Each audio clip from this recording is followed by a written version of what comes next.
Alright, stream is apparently running. As is always the way with Rand Nerds, technical difficulties. Where did I put the internet connection? There. Running. We're having to go off of cellular because internet connection on the house is a bit at the moment. I have this logged in so I can check. Just make sure that we're going out everywhere before I actually start. And I am recording. Good. Bonus. Nothing's exploded yet. It's insane. What's going on? Chat is possibly loaded. I don't expect there to be anyone in the chat. And I should really be fashionably late, but I think I'm on time at the moment.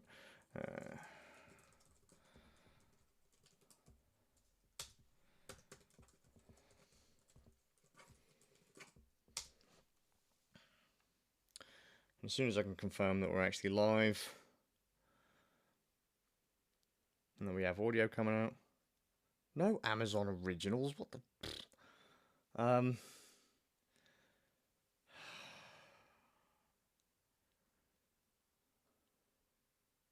Stupid adverts. Well, we're apparently live on YouTube, so that's it. I'll assume we're live on Twitch because an advert is playing.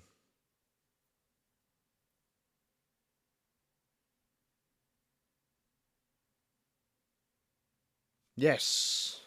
Right, so we are officially live, although yeah, it looks like everything's working. It's working. Cross your fingers. Oh my god, he's rabbiting on a load of crap and it's just him this time. I know. Just deal with it, alright? Just plan on pulling any of the cables out. Straight away, got one wrapped right around my boots, so if I stand up I'm gonna rip everything to bits.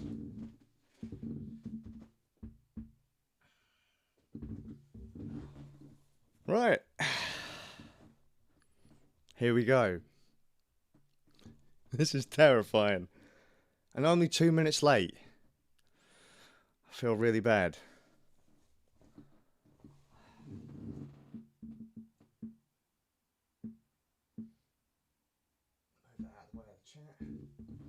Again, not that I expect anyone to be in the chat. Hopefully the audio's okay. Hopefully the camera's okay. And this will be the same setup that I use for the vlog later on today. So, hello everyone and welcome to Rand Nerds episode 122. With me, Skazz, and it's just me today. Solo Mio, which is cool and a bit all at the same time, a bit terrifying, you know. Done this kind of stuff before. We do this kind of stuff all the time, but this is the first time Rand Nerds podcast has been done solo. I never thought Ram would miss an episode. So I've missed an episode before. We made a rule back when Rand Nerds started that if one of the hosts were to miss for any reason, host, guest, whatever, were to miss, just keep going. The show must go on, you know, that kind of groove. And I've missed, I think I've missed 1, 2. Ram claims I've only missed the 1. I think I might have missed more than that. And given that I'm not too hopeful on Ram's math skills at the moment because it was a slight miscalculation that has made this a solo podcast than a regular Rand Nerds dealio. Yeah, I think he says I've missed 1. He has now missed 1 because he's double booked due to a miscalculation of the date. Must have forgot to carry the 1 or something. So it's weird. I've now caught up, Ram. I've now caught up. The cool thing is, I like it this way. Not that Ram's not here, but that the idea, because at one point I was thinking, oh yeah, mate, Ram's gonna come. It's just gonna come running into the door, like running into the door. He's gonna run through the door. Because he did say, you know what, I'm tempted to cancel the thing that I was going to do because I don't want to miss the podcast. Like, don't be silly. We always said that if someone was going to miss, just miss, and the other person would carry on. So I'm hoping that Ram is having fun at the event that he double booked for. I don't remember exactly what it was. So, if I get this wrong, he's gonna be really like. It wasn't a Jeep gig. It was it Land Rover? Range Rover? Off-road vehicle thing that he's gone to. Hope he's having fun with that one. So, this is going to be a bit thin if I had to be completely honest, because normally I'd expect Ram to come through and save the day by actually playing games or talking about We Happy Few for a bit. But seeing as he isn't here and I don't really do anything, sorry. So, over the last 2 weeks, all I've really done is go over the Nintendo voucher system that I mentioned in the last podcast. In the last podcast, I mentioned how Nintendo have an offer for Nintendo Switch games. By the way, we're jumping straight into games we've been playing. I don't do transitional material. Nintendo do this eShop voucher thing. So you can buy 2 vouchers for £84. And what these vouchers allow you to do, like I mentioned last time, you can buy, or you can redeem a voucher for any game on a list of like 30 approved titles. These can be titles ranging from anywhere between, I don't know, £30-40 all the way up to the 70s. I think Zelda Breath of the Wild is one of the more expensive ones. I think that comes in about £60-70. So the idea being that you can get basically any 2, even if they're brand spanking new games, you can get them for £80 or £84, and they give you £4 in credit back as soon as you buy the vouchers. And I bought Astral Chain, and I wanted to buy Daemon X Machina. I had very little faith in Astral Chain. Daemon X Machina actually came out yesterday. That was the game I really, really wanted.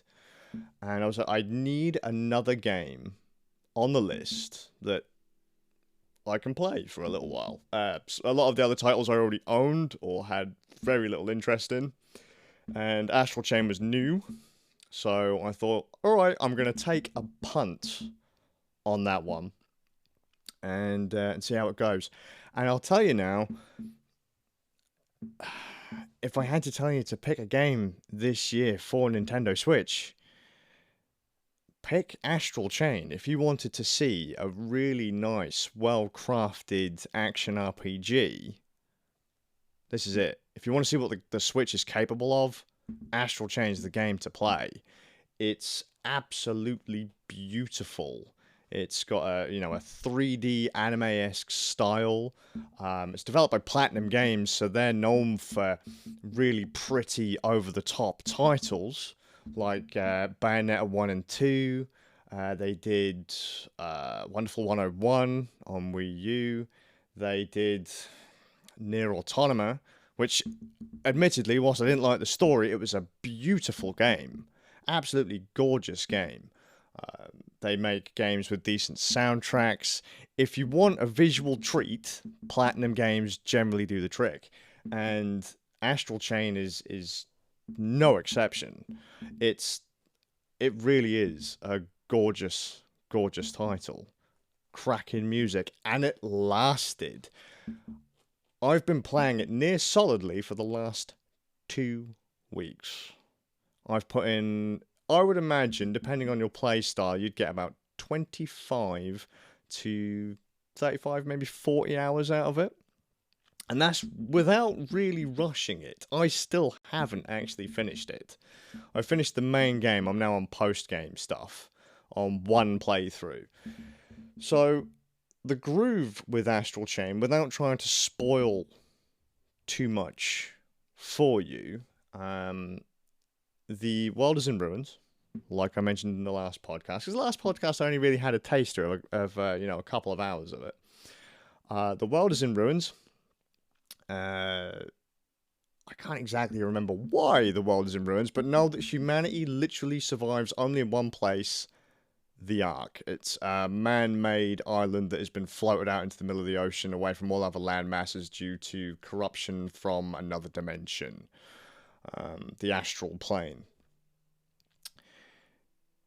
Demons, known as Chimera, or otherworldly beings known as Chimera, are coming through gates to our side, kidnapping humans and transforming them into Chimera, infecting the world with like a red energy that causes an illness called redshift, which eventually transforms, corrupts humans and turns them into a form of Chimera.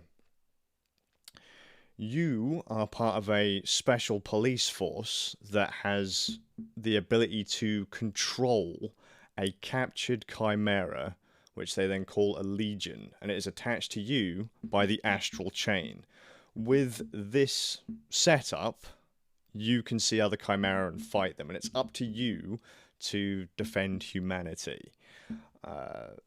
Again, I can't go too deep into this story because it's really nicely put together. There are likable characters in it.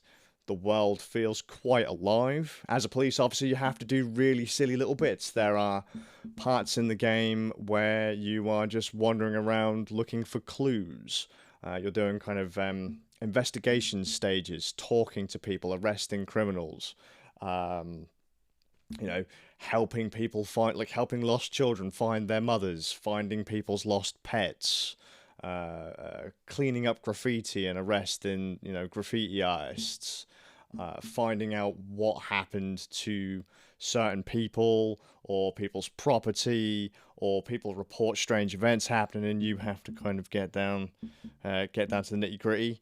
You have to maybe even sometimes you just have to watch people, find out what they're doing. Are they putting themselves in unnecessary danger? Are they putting anyone else in unnecessary danger? And just go with it. Then comes the combat. It's really... So other than like investigation stages, which are kind of the slower parts, and then you have like the hub world parts in the police station, to where you can like train, upgrade weapons, just talk to various characters, replay missions to get higher scores or find new items that you might have missed previously or whatever.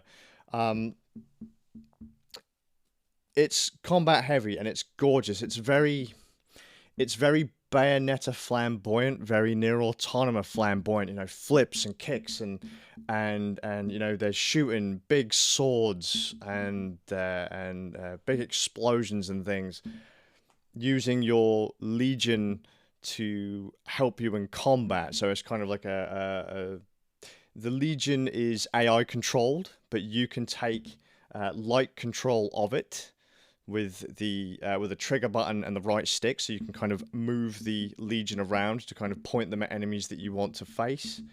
You can change between, by the end of the game, 5 different Legions that offer you different skills. And it's really hectic and really pretty and all that. The Legions are basically your main form of attack, and they offer all kinds of different abilities depending on what Legion you have equipped. It's control-wise, it's a bit hectic. For a third-person action RPG, it's pretty intense. You're going to find yourself, unless you find a Legion that you really like, you're supposed to stance dance. What I mean by stance dancing is moving between different classes or different Legions and tying their abilities together to basically crowd control. So, for example, let's say you're up against a really strong enemy and there are loads of smaller enemies around. Well, you can either tie them up with the Astral Chain by moving your Legion around so you're on a fixed point. You can move the Legion around the enemies and then cross the chain over in the middle, kind of lassoing them, which will freeze them on the spot. Or you could move over to something like Beast Legion, which you can then use the Howl ability, which will then stun enemies. You could then unchain Beast Legion to go for a quick burst of attacks, whilst you then change to another Legion to say power yourself up, to shield up, or to do a different type of damage. Some enemies are weak to certain legions, so aerial enemies you're probably better off using something like Arrow Legion because it's a ranged enemy. Enemies that turn invisible use Beast Legion because Beast Legion can sense their location. Heavy hitting enemies go and use the Axe Legion because that's the defensive legion. It's all kinds of stuff. So you have to actually manage which legion you're using for which enemy that you're having to fight. It's interesting. It's fast paced. The story is pretty neat, and considering how long it lasts, I was surprised to find myself sat on the edge of my seat the entire time.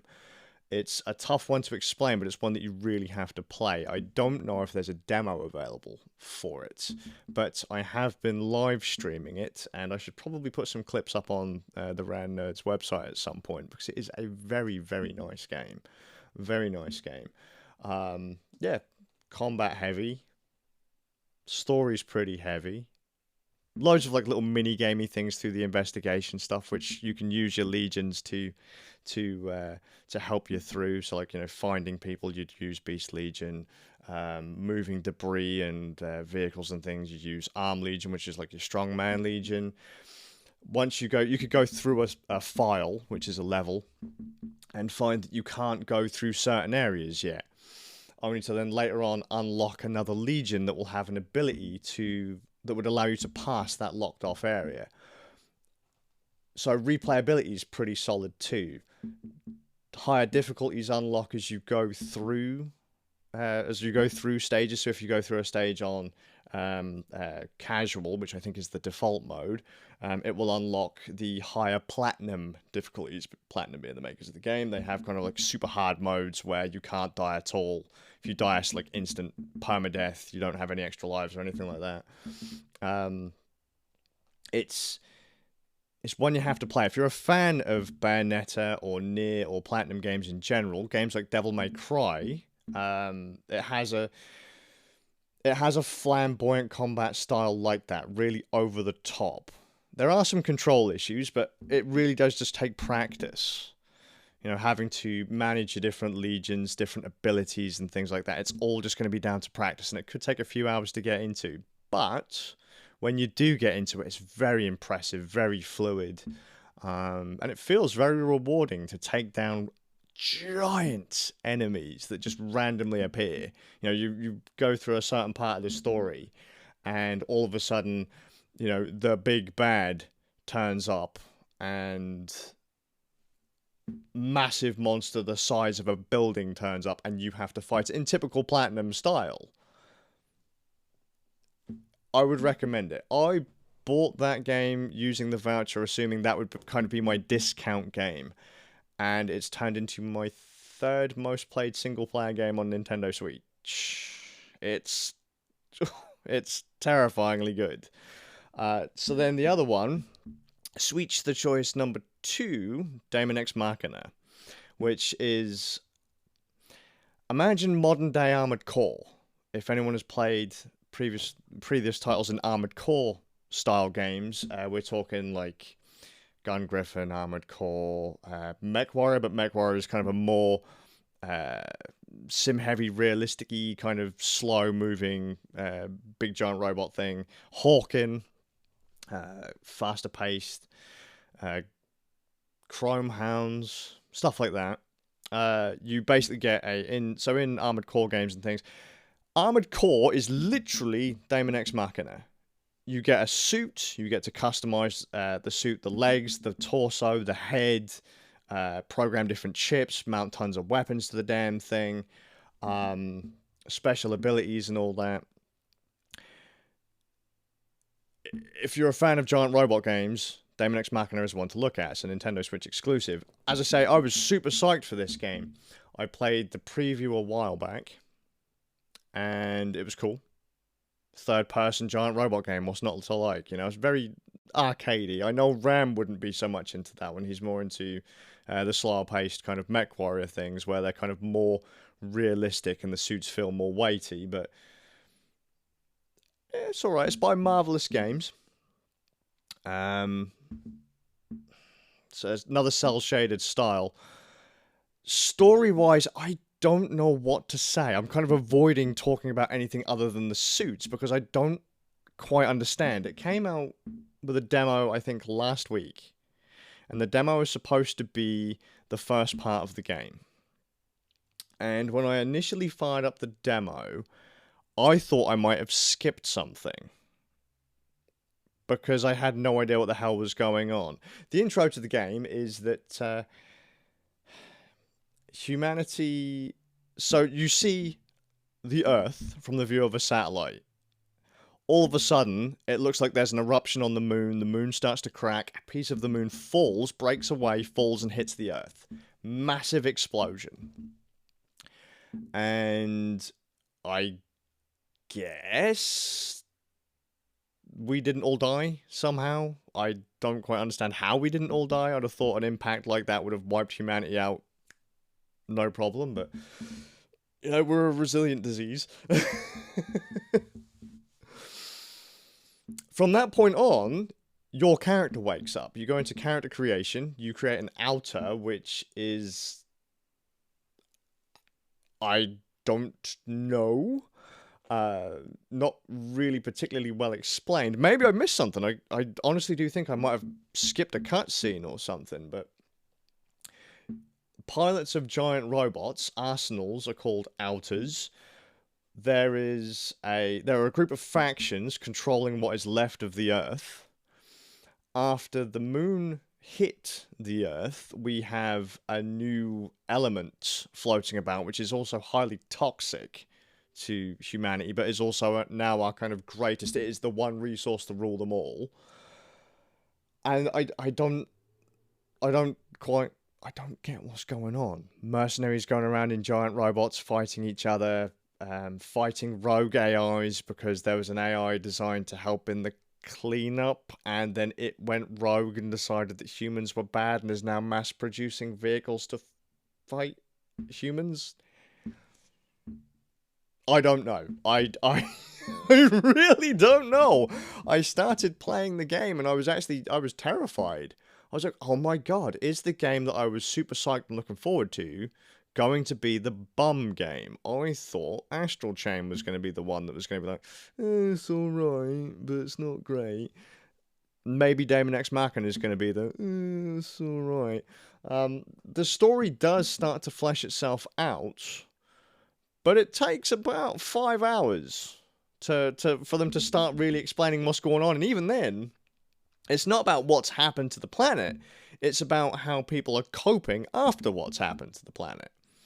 Random kind of character relations, how the mercenaries are managed, and things like that.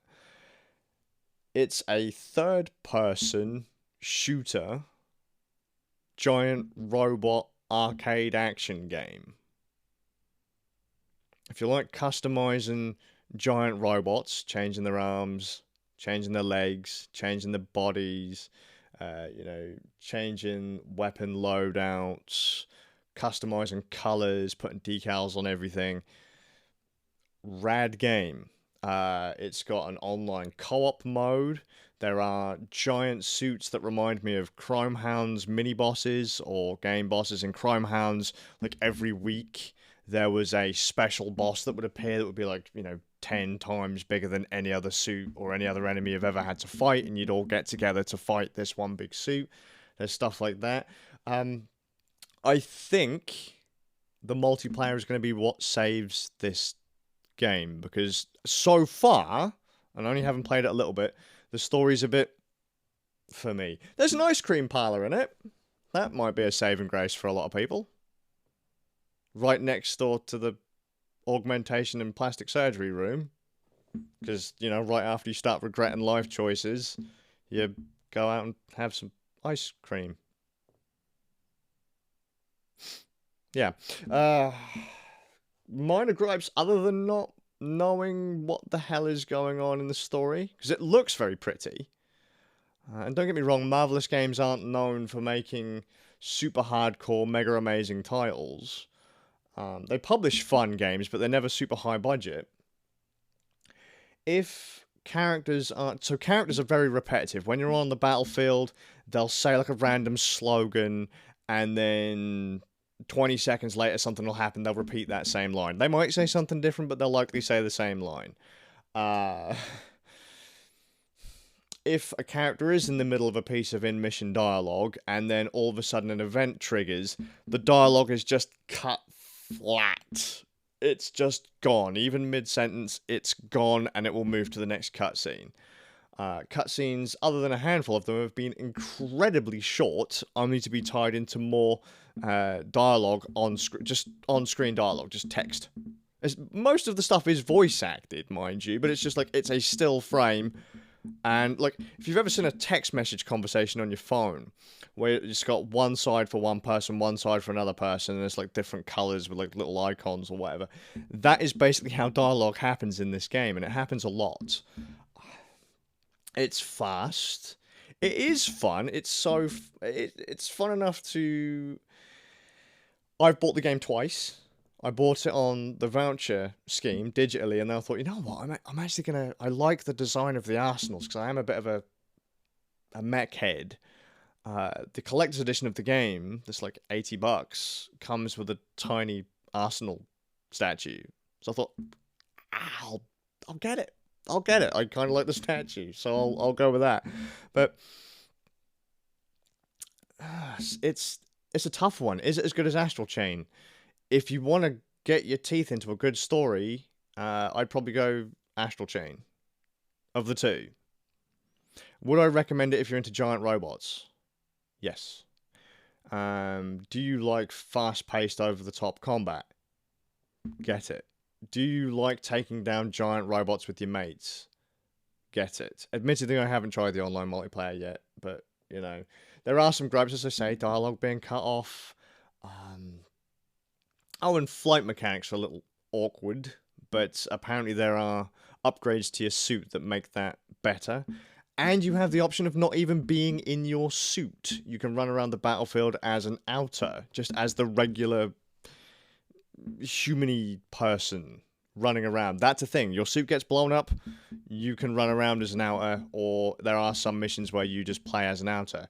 Downside as well, just another one, you can't replay missions. You can't replay story missions. As you go through the story, though, it will unlock what are called free missions, so you can go back and play like a variant of a mission. But some of those are quite thin from what I've played so far. The story, what I have had, is interesting. Controls are relatively solid. Music is amazing. Graphically, it's pretty good. But you can tell it doesn't have as high a budget as Astral Chain did. So, if I had to recommend these games, both of them, go for it. Definitely go the route of the vouchers, because you can get both games for like $80. That's $84 and you get some cash back. They are pretty solid. I see that I've put in about 35 hours into Astral Chain. I've got a feeling I'm probably going to put in quite a bit of time into Daemon X Machina, but it's going to be a slow burn. But I love giant robot games. Love giant robot games. I can't...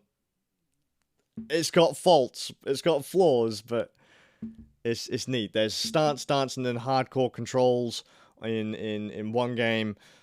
Somewhat solid controls, but no real explanation to anything in the other one. Actually, in fairness, I think the Daemon X Machina tutorials are pretty poor. They're pretty poor. Because I can't remember half of what I'm supposed to do to get the suit to do what it's supposed to do, but just press buttons and hope, and it goes. Yeah, recommended games. Both recommended. Both worth the money. If you get them full price, cool. One other cool feature actually about Daemon, I mentioned about the demo. It came with a prologue demo, and I like what Nintendo are doing with these demos. There's been another couple games with this kind of setup. So if you download the demo, which is the whole first part of the game. Or a chunk of the game, let's say 10 missions, 15 missions, 20 missions, whatever. Once you finish the demo, or even if you don't, let's say you're like, oh, I've played 10 missions and I think it's kind of fun, I'm going to go out and buy the game.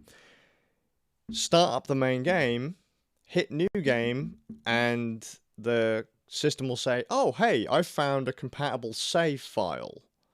Would you like to load this save? And it pulls your progress from the prologue demo. Another game that did that was Octopath Traveler, I believe. They gave you a taster of the start of the game. And then when you bought the full game, assuming you bought the full game, you could continue on from where you left off. That's cool. That's a good way to do demos. Give people an actual taste of the game, but not some random mid-mission shit. There's so many games that'll say, oh, this is the really cool bit that happens like 6 hours into the game, and they'll give you a cut of that. But then you have to kind of slog through some slower stuff at the start of the game. Give people access to the start of the game. It's a good way of doing it. If you even get games with demos these days, thinking about it, it's not really much of a thing. But yeah, just try it. If you want to try Daemon, and the story's a bit thin, is kind of making me think I don't really want to spend the money, try the demo. I don't know if there's a demo of Astral, and I'm pretty sure even if there is, you can't load up on it, but it's good. It's really good. Well worth the cash. So those are the two things that I have been playing. I'll give you an update on Daemon next time. But then by next time, Ram will probably be back to talk about We Happy Few again. So, cool. I'm rabbiting on like mad. The only other thing I want to mention is voice acting. And then we can call this podcast done. I told you, I've got nothing. If you are working on a long-term project, so you're planning to do like a couple games or something that requires consistent voice actors for a few seasons or whatever, please make sure that unless the voice actors that you chose to start with, unless they die or get arrested or something, keep them on board for the entire thing. Assuming they fit. Okay? Because voice actors, once you get used to a set of voice actors in a series or in a bit of a cartoon or a game or anything really, when you decide to change them a couple seasons in, you really ruin it for people.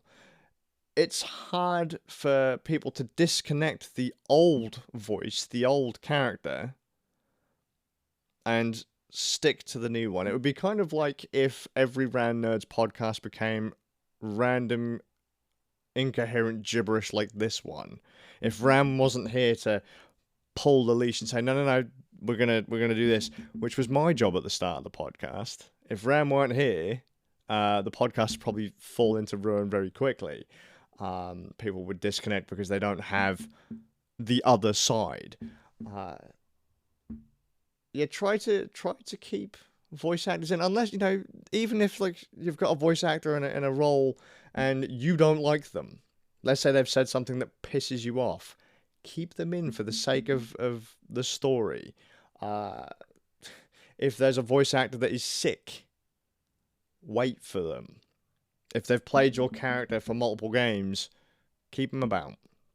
I just find it a bit disrespectful to both the character and the fans if games designers and content creators change casts all the time. Just a random rant. I haven't watched really anything on TV of late, so I was just thinking of all of the times where voice actors don't reprise roles for characters they've played for years. Like the new Final Fantasy VII remake. They've changed all the voice actors. Voice actors that have played the roles for a long ass time. Example, Solid Snake, not Final Fantasy, but Solid Snake. Is it David Hayter? He ain't Solid Snake anymore. But he played Solid Snake for a long old time. He was Solid Snake. But now he isn't. And you have to get used to different voices. And it just doesn't feel right. Other actors can try to play those characters, but they might not hit the mark the same way. You know, they can try to emulate another voice actor, but it's never going to be the same. But that's it. This is the end of Rand Nerds Podcast 122. Terrifying, huh? 2 game recommendations. Both good. On platforms that Ram doesn't like.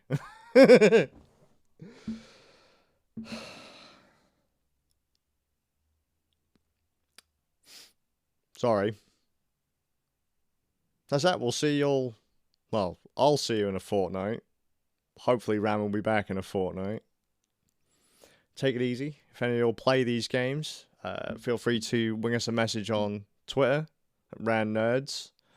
We have the Twitch channel, Rand Nerds, YouTube, Rand Nerds, randnerds.com for random articles, show notes tied to the podcasts. I think Ram posts reviews up there too. You know, random mind dumps and things like that. Always worth checking out. Have I missed anything? Probably. Doesn't matter. That's what Ram gets for not being here. So take it easy, guys, and I'll see you all in. I think it's 123. I don't think we have any events going on for that. See you then. Have fun, Annie.